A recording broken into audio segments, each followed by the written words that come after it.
coming in, and they're off for the Paddy Power Arkle Challenge Trophy Trial Novices Chase at Grade 2 level over the 2 miles. Western Zephyr with the noseband, first one to begin, leading with for company Lookaway in those yellow and red colours as they step over fence number 1, at which there was quite a notable mistake from San Salvador. Partnership, though, remains intact, and they quickly face up towards fence number 2. Western Zephyr from Lookaway. And then to the far side, Le Sud, the grey, the red silks there for Harry Skelton. Black and white for Ryan Mania and Breeze River completes out the leading quartet. A few lengths back then to Ballymackie in the purple silks. And Petit Tonnerre together with San Salvador and Noble Anthem on towards their third obstacle. Western Zephyr popped over in front. Lands by a length and a half. 2 Lookaway, Breeze River, and then to the inside of those Le Sud. This will be the final fence next time round. Couple away to San Salvador, then Ballymackie to the inside. Petit Tonnerre was second in this race 12 months ago. Currently sharing last place with Noble Anthem in this year's renewal as they go towards the fence on the side of the course. Western Zephyr goes along with the lead from Lookaway. Then Breeze River, Le Sud, and Ballymackie over in 5th, and San Salvador, Petit Tonnerre and Noble Anthem as they swing the left-hander into the back straight. On the race then towards fence number 6 in this Arkle Trial, and it's Western Zephyr who shows the way, 2 lengths over Lookaway, then Breeze River and Le Sud, followed by Ballymackie and San Salvador, and Noble Anthem to the outsider Petit Tonnerre, racing towards the water jump number 7. Western Zephyr from Lookaway, Le Sud and Breeze River, they dispute third over the water. Ballymackie lands behind those in 5th. Then San Salvador, followed a length and a half back by Petit Tonnerre and Noble Anthem. Now an open ditch, Western Zephyr pinged over that one. Great jump there from the leader. 3 lengths over Lookaway and Jack Quinlan in second. Then Breeze River between horses. Le Sud on that one's inside. Ballymackie wider from Breeze River. And then San Salvador, Petit Tonnerre and Noble Anthem as they made their way over fence number 9. And soon be climbing towards their final open ditch. It should be 4 out, still a good way from the finish, of course. So it's Western Zephyr who leads the way. From Lookaway and Le Sud, then Breeze River over this ditch. Then San Salvador is now moved by Ballymackie. Noble Anthem's just in behind that horse, and then came Petit Tonnerre. They'll soon be on the downhill run. Western Zephyr just edging off the running there a little bit, as now a Lookaway moves up to nearly dispute. It's 2 lengths away to Le Sud, and then came Breeze River in the black and white. Ballymackie trying to come back for a bit more ahead of San Salvador, Petit Tonnerre and Noble Anthem.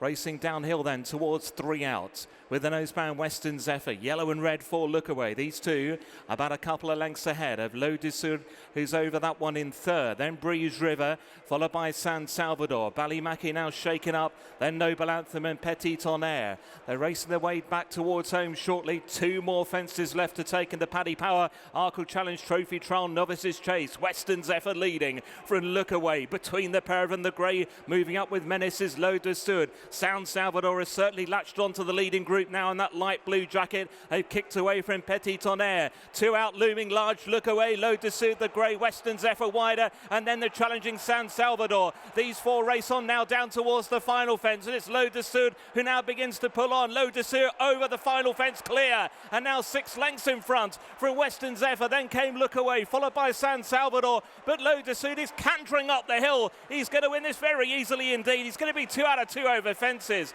Very impressive in the Arkle Trial. Le Sud, the winner under Harry Skelton. Western Zephyr in 2nd, Lookaway 3rd. Then came San Salvador clear from Breeze River and Petit Tonnerre. Brothers Skelton just debriefing with each other there. I'll grab Harry on the walk-back and then Dan after that, but I'm sure they'll be delighted with what they've just seen and what Harry felt underneath him. Huge congratulations. Did he tick every box for you there? I think he did, didn't he? He was good, travelled great, jumped really well. Much better today to get in the lead. Like Stratford made the running and it was fine, but he was just much more on it today and concentrating a bit better with that lead. So, look, we always hoped he'd go on as be a much better chaser, and hopefully it's looking to be that way.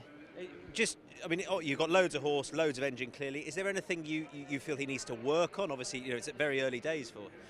Look, I think he'll gain more experience, obviously, the more he does, but I couldn't fault him today. Travelled, jumped, just did everything you'd want to do. How good he is, it remains to be seen, but he's the best we've got, and hopefully we're back here and we'll chuck our hat in the ring in March and we'll take on the Irish, but that's a different level. Well, it always feels that way this time of the season, doesn't it? Can I just ask you for a line on Valgrand yesterday? I know it finished with a slight disappointment. What did you make of it? We obviously just didn't stay. I thought he would. He didn't. We'll be back here probably for the county hurdle. Okay. Thanks, Harry. Thanks. Cheers. Dan Skelton alongside, reflecting on Loader's SUD. I'm sure you're delighted. Absolutely delighted, yeah. It was lovely to see. He went in there a skinny price, obviously, and he was the highest rated, but it's still good to see him go round as nicely as he did. Harry had full control. He was good, brave when he needed to be, accurate when he needed to be. I thought it was quite comprehensive, really, and the winning distance was sufficient to start talking about Arkles. Was he the sort of horse who, obviously, second in the county is a great level of form, but you felt could go to the next level over fences? I always felt like he was always going to be better over fence. He was biding time really over hurdles and getting experience. When he came over from France, I think he'd maybe only had 1 or 2 runs. We only gave him 3 runs the first year. He ran at this card last year, pulled up at the top of the hill with chronic ulcers. So there's been a learning curve for both of us, well, all of us, horse and human. So we're putting all that knowledge to good use now, and this is where you can hopefully progress. And runs wise now between here and March? Go to Sandown now for the Henry VIII. Being a Midlander, quite like Warwick, Kingmaker, the Kingmaker, and then the Arkle. But I won't just fully commit to the Kingmaker. I might just have a little think around. That day with Newbury on the same day, he'll have to be where Harry is. It wouldn't be 100 to 1 that he actually ran in the game spirit. Okay, but yes, I see. Okay, Yeah. in open company, because you got that's Betfair Day, isn't it? Hurdle Day and the Kingmaker the same. We are talking about something in February, and we're in November, so don't hold me to any of that, please. But Henry VIII, the plan, if you like, next port of call. Yeah, for sure. Valgrand yesterday, Harry suggested just didn't quite stay, really. Perhaps didn't quite stay, but I think we got beaten by a horse that's better. Okay. Certainly at the trip. Our next run will be over 2 miles for sure. All the evidence suggests that we should be coming back, not up. But I think you've just got to take your hat off to the winner. Big reputation beforehand from Willie Twiston Davis going into it, and he was proven correct. So well done. Protector out. Where is he for this? He's got that profile. Obviously, he's a Ryanair winner. He's into a handicap, but this is a target race for him, right? It is. Yeah, I've tried. I've got him as fit as I can. I overtrained him last year for his first run of the season, the Betfair, and he underperformed. I've done a slightly less with him because I didn't want to overtrain. He's in great form. I'm delighted with him. I think he's got to defy a statistic of 30 or 40 years since a top weight won this. So that's how much he's got on his plate. But like I said to John beforehand, he doesn't have to win this race. We'd love to win this race, but he's not going in this as an odds-on shot, and he has to win for him to have a good season. It's a nice starting point. He can win because he's a good horse. At the same time, there's plenty of others with less weight that are going to be aiming at him. So we'll see how we get on. Good luck. Thanks, Dan. All right. Cheers. Watch live racing now on racingtv.com.